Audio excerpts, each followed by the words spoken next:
At my own father's funeral, my family called me a gold digger and a disgrace in front of everyone. My husband, he just stood there and watched. I thought that was the worst humiliation I'd ever face. Until I heard the will. What they didn't know was that my dad had been hiding something from all of them. And from me. If funerals bring out people's true colors, then my dad's funeral might as well have been a rave for narcissists, hypocrites, and greedy relatives who thought black outfits counted as character development. I walked into the church in a simple black dress, head down, eyes swollen. I hadn't been able to sleep for days. Not just because I lost my dad, but because I knew I'd be walking into a room full of people who hated me more than they cared about the man we were burying. The first whisper hit before I even reached the second pew. Look who crawled back. Then another, Prada here to see what she gets. Someone else snorted, as if she didn't abandon him already. I swallowed hard and kept moving, pretending I didn't hear them. The irony was, they always pretended not to hear me growing up, mostly because I said things they didn't like the time I refused to lie for my older brother after he cheated on his wife, or the time I didn't cover for my cousin when she stole from Dad's business. My family had a very specific definition of loyalty. Don't embarrass us, even when we're wrong. My dad used to say I reminded him of my mom, too stubborn for this family, too honest for my own good. He said it with a smile, though. Everyone else said it like an insult.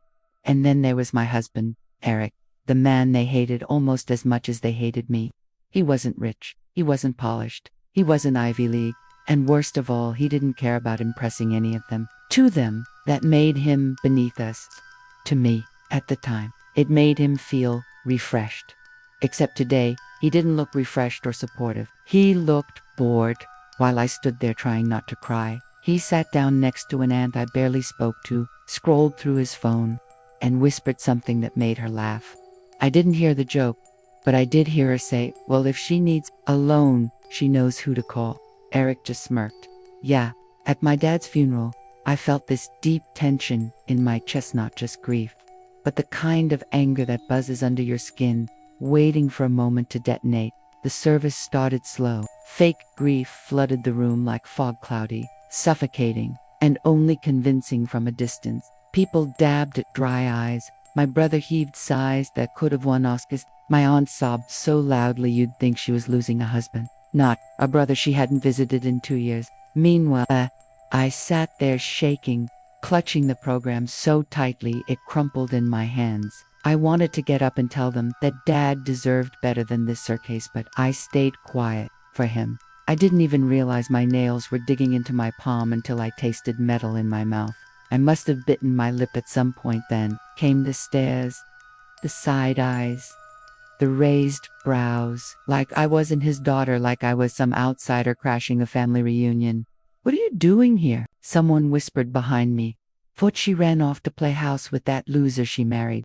Probably just wants a piece of whatever's left. I kept my eyes forward. I didn't trust myself to speak. The worst part wasn't the whispers, it was the silence from the one person who should have been in my corner. Eric didn't defend me, didn't correct anything, didn't even sit next to me, just acted like he didn't know me. And that hurt more than anything my family threw at me. Then came the first humiliation swing, during a short break. My Aunt Lindy, professional liar, part-time villain, over and joked loudly. So what did you come for, sweetie? The inheritance? Just to get out of that tiny apartment your husband keeps you in? Eva laughed. Not fake sympathy laughs, real ones, ugly ones, like they'd been waiting all morning to take that shot. My brother, who'd always been the golden child, chimed in with, of course she came for the will. She always said Dad owed her. I hadn't said that in my life, not once. I stood there choking on anger I couldn't swallow. I should have left. I should have run out those double doors and never looked back. If I had, maybe I could have escaped what came next, because apparently humiliating me during greetings and hymns wasn't enough. My brother stood up to give the eulogy, except what he gave wasn't a eulogy, it was an execution. He talked about loyalty, about family, about how some of us stayed by Dad's side while others chased selfish dreams. He never said my name. He didn't have to. Every eye in that church locked onto me like I was a felon at sentencing. As he spoke, something inside me cracked, this ugly mix of grief, betrayal, rage, and disbelief. I felt like I was drowning. and I realized not one person in that room was going to throw me a rope. Not even Eric. Especially not Eric. And what happened after that eulogy didn't just embarrass me. It exposed every disgusting thing my family believed about me. The eulogy was just the warm-up. The real humiliation happened when my brother dragged Dad's coffin into a tent. My husband helped him do it, and I swear that moment changed everything.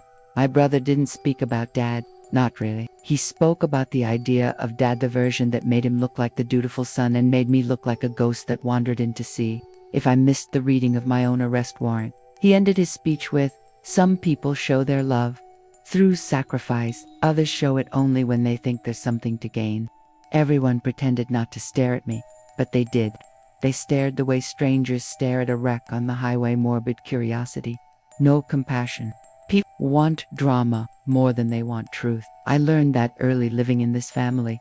I looked for my husband then, hoping for just one sympathetic glance, one subtle shake of the head saying they're being ridiculous.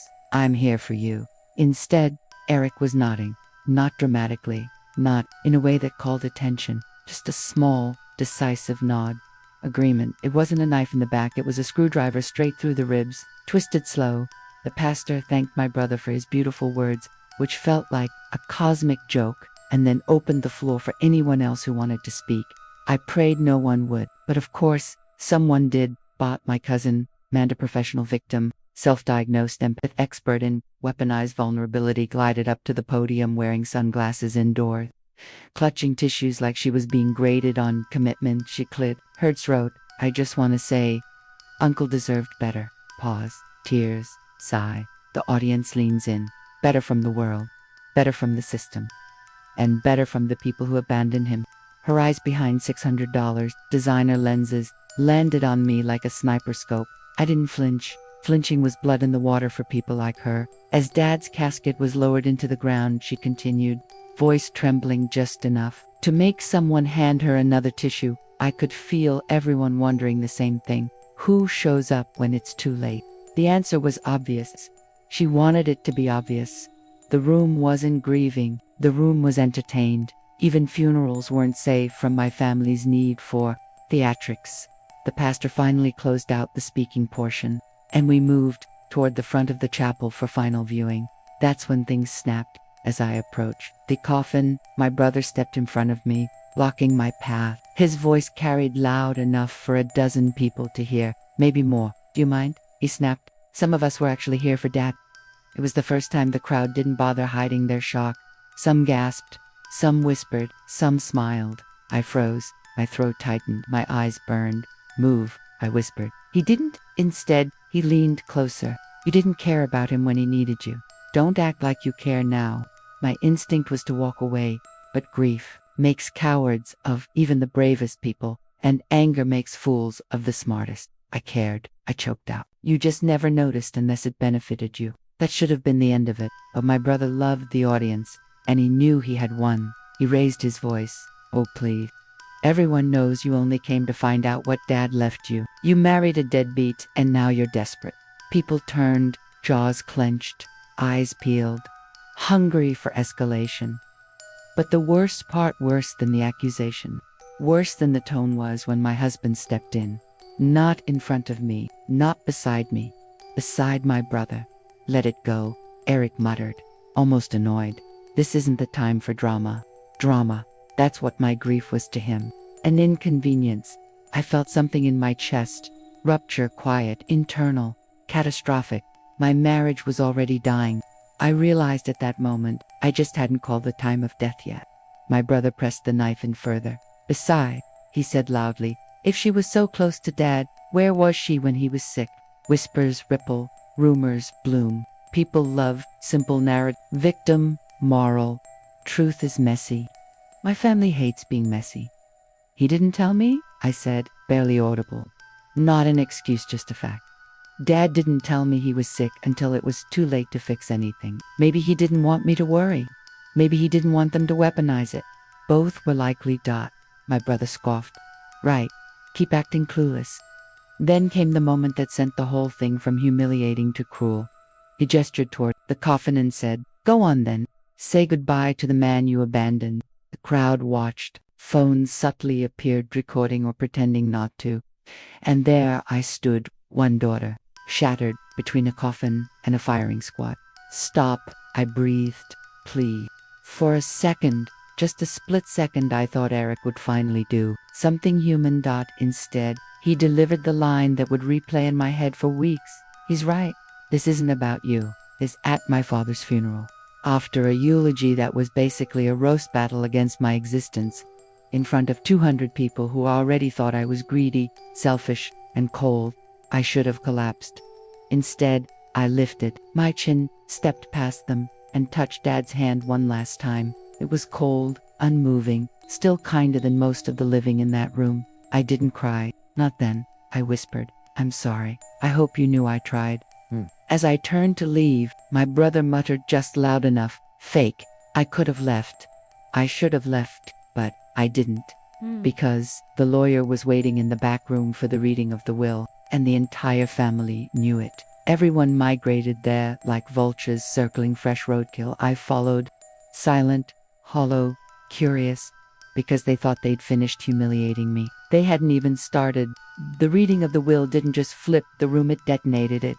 And my husband's reaction to the inheritance made it painfully clear why my father never trusted him. If the chapel felt like a battlefield, the small reception room where they held the reading of the will felt like the bunker where generals decide who gets the spoils after the bloodshed.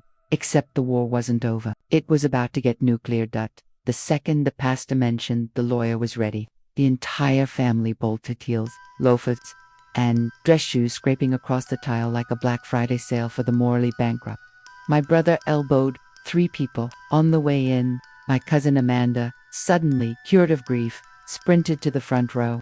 My Aunt Linda clutched her pearls so tightly, I thought she'd choke herself. Not one person asked if I wanted a moment alone with Dad. Not one person checked on me. Not one person remembered that the man they were dissecting on paper had been my father. I sat in the back, next to a potted plant that was somehow the only thing in the room with dignity. Eric slid into the seat beside me, not sportive, not concerned, just strategically placed, like he was sitting next to his lottery ticket. The lawyer, an older man with round glasses and a monotone voice, opened a folder thick enough to stop a bullet. "Thank you for coming," he said. "Your father requested this be read in person."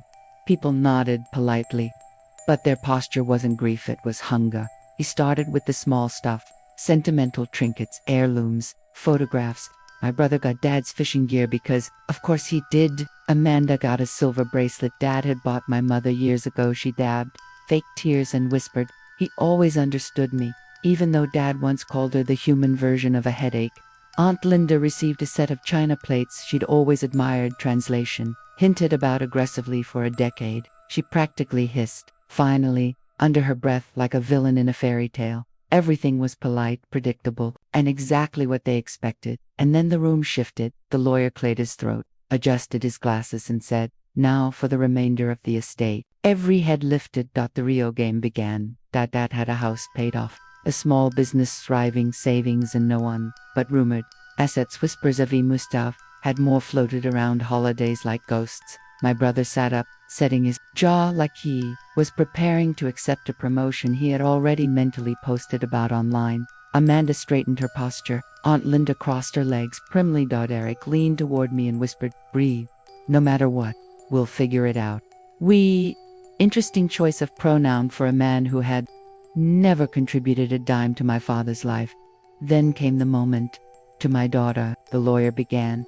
Every head snapped toward me, delighted, surprised, offended. The lawyer continued, "I leave the remainder of my estate." Silence, then confusion. Someone coughed. Someone else whispered, "What?" A chair creaked loudly, but the lawyer wasn't finished. "This includes the house, the business, and the savings accounts detailed in Appendix B." My ears rang. It felt like the oxygen got sucked out of the room and replaced with pure disbelief. I didn't speak. I didn't blink. I just stared at the lawyer like he'd mispronounced my entire existence. Behind me, Amanda's sunglasses slid down her nose. Aunt Linda's pearls stopped rattling. My brother's jaw unhinged like a snake, preparing to swallow a goat. Then the shouting began. Impossible. He would never. This must be a mistake. Check again. She manipulated him. She wasn't even there. The lawyer waited patiently, the way someone waits for a tornado to stop flipping cars. When the chaos settled into angry mutters, he continued, "There is one condition," he added, voice steady. My spine tightened. Of course there was. Dad never did anything without intention.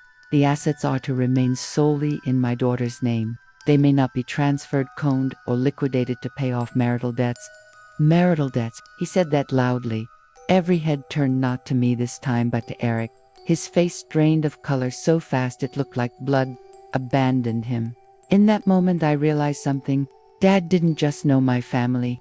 He knew about my marriage. The lawyer wasn't done. In the event my daughter is not legally separated or divorced within 6 months of probate, distribution will be delayed and the business will remain under trusteeship. My brain short-circuited. Divorce. Dad wrote divorce into a legal document. The room went silent, truly silent for the first time that entire day. Even the potted plant seemed shocked. Then came the final blow. The lawyer read the last line from Dad, "I'm leaving this to the child who never tried to use me." It wasn't poetry. It wasn't flowery. It was a scalpel. My brother lunged forward, shouting, "She fed him lies. She poisoned him against us." Amanda shrieked. "She didn't even visit. We were here," Aunt Linda whispered. "A woman like her doesn't deserve that money," which is exactly what someone says when they expect that money, but under the scrutiny. A subtler weapon fired Derek's reaction. He wasn't angry. He wasn't shocked. He was calculating. His eyes moved not to me, not to the lawyer, not to my grieving relatives, but to the numbers on the will. Summary. Then he smiled. Small, tight, private, like a man reading a blueprint, like someone realizing a payday was still possible with the right strategy, like someone who believed Dad's condition wasn't an obstacle, just a problem to solve. For the first time that day, I felt something colder than grief, recognition. Because as it turned out, Dad didn't warn me about my family. He warned me about my husband. And what I found out next made them look tame. The lawyer dismissed us with instructions about probate and documentation. The rest of my family stormed out like they'd just witnessed a crime and I was somehow the perpetrator. But Eric remained seated, sullen, still, calculating. He didn't reach for my hand. He didn't ask if I was okay. He didn't even look upset that my father had low-key told him to go get served divorce papers. He looked like a man doing math, and it terrified me more than any yelling ever could. On the drive home, he didn't speak for 10 solid minutes. Then, in the calmest voice I'd ever heard him use, he said, "Okay, let's be logical about this." Logical. That was his opener. "My debts don't matter," he continued. "They're manageable if we restructure. We, again with the collective prony is, and we don't have to rush into any separation. 6 months is a long time. People reconcile all the time. Divorce doesn't have to be literal, just legal. We can work around it. Work around it." My father was barely in the ground, and my husband was brainstorming legal loopholes to funnel inheritance into his personal black hole of debt and ego. I said nothing. Silence was safer. Silence bought time. At home he became a completely different person, suddenly affectionate, suddenly attentive, suddenly invested in us. He made dinner for the first time in months. He poured wine. He lit a candle like we were in a rom-com instead of a cautionary Reddit posting. He said casually, "This could actually be a good thing for us. Fresh start. New chapter. No more stress." Translation: "I just realized you're worth money now and my inner opportunist has awakened." I nodded, pretended to sip wine, and excused myself to the bathroom. I locked the door, pulled out my phone, and texted the lawyer. "The clause about separate ownership negotiable," he responded within minutes. "No, your father was adamant." Then another text. "I can help you secure things before anyone tries to interfere." Before anyone tries to interfere. Dad didn't just write a will. He prepared for war. 2 days later, I met the lawyer again alone. He laid out the details. The business could be transferred into my sole ownership immediately. The property would take longer. The accounts needed verification. But the most important part, he slid a file across the desk and said, "Your father suspected your husband was using you financially. He asked me, hypothetically, what protections existed." I prepared these documents in case my stomach dropped. How long ago? I asked. 8 months. 8 months, which explained the sudden push for me to take a real vacation, to visit Dad around that time of vacation. I declined because Eric insisted we couldn't afford plane tickets. What we couldn't afford, apparently, was for me to see my father before he died. The lawyer wasn't finished. There's something else, he added. A note your father left with the file. He slid over a smaller envelope, plain, handwritten, no return address. I opened it with hands that wouldn't stop shaking. Inside was one line: don't let him decide your future. No name, no explanation, just truth sharpened into a weapon. For the first time since the funeral, I felt anger with clarity instead of confusion. On the way home, curiosity gnawed at me. Not about my family, about Eric Dodd, so I did something I hadn't done in a long time. I checked his phone. He never changed his password. He didn't need to, he assumed. But trust is a currency that runs out faster than love. His messages were a museum of betrayal. To his best friend, she's finally getting the money. Took long enough. To his sister, once she pulls the trigger on probate, we can wipe everything clean. To someone labeled simply S, babe, chill. She'll pay off the debts. Just be patient. Babe. My blood boiled so fast, I swear. I could have boiled water just by holding it. There were photos, 2 screenshots of Zillow listings with captions like, "This could be us after she gets her payout. Us. Me and him." And Sai clicked on the messages with S at first. It was flirty banter. Then it shifted. She's useless now, but she'll come through once the inheritance clears. Just don't post anything. My no dina died. Optics matter. Optics. My grief was optics to him. His mistress was part of a financial strategy. The final message was the one that snapped something inside my ribcage. Worst case, we divorce after she cashes out. I'm not walking away empty-handed. Worst case, divorced empty-handed. It wasn't love. It wasn't marriage. It wasn't a partnership. It was an extraction. And it wasn't a Wi-Fi. It was an ATM that needed probate clearance. I didn't confront him right away. That would have given him control. Instead, I met with the lawyer again. We executed the transfer documents for the business. We moved accounts to a trust with my name only. We filed initial separation paperwork, not public yet. And I began preparing the pièce de résistance.